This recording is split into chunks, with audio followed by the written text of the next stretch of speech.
छूछूत मनाता मरते एक घाट बजाता।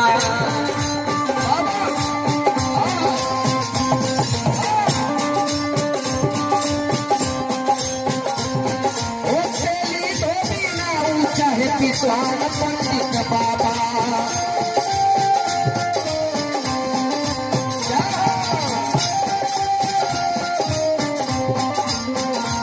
अब बात को समझिएगा। मैंने कहा कि जिए पे छुआछूत मनाता, अब मरते वही घाट पर जाता।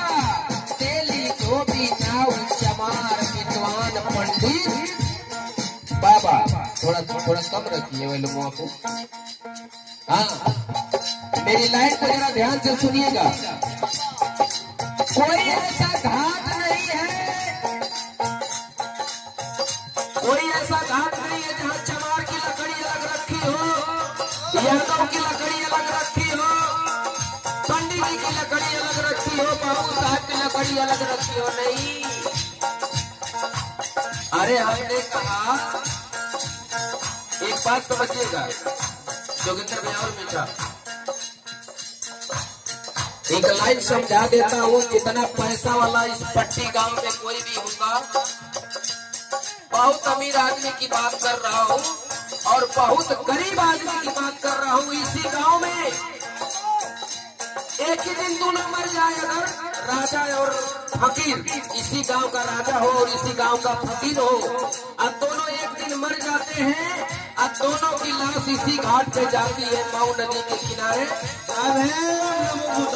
लेकिन जब पट्टी गांव में से राजा की लाश जाएगी तो लगेगा कि राजा जा रहा है, ये राजा की लाश जा रही है।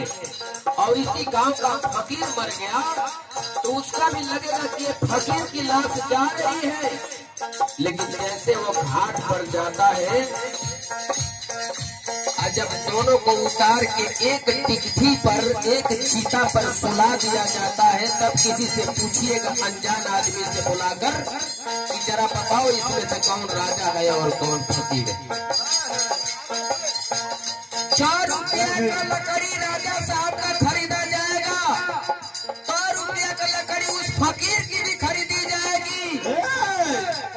जेवर डोमवा राजा साहब के फूकी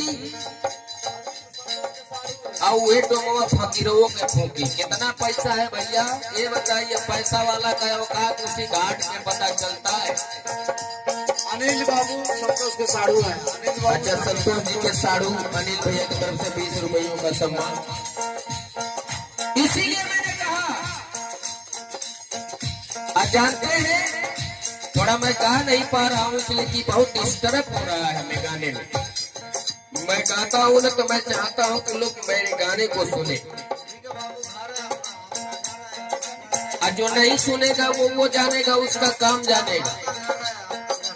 मैंने कहा जियते छुआछूत मनाता, मरते एक घाट बजाता।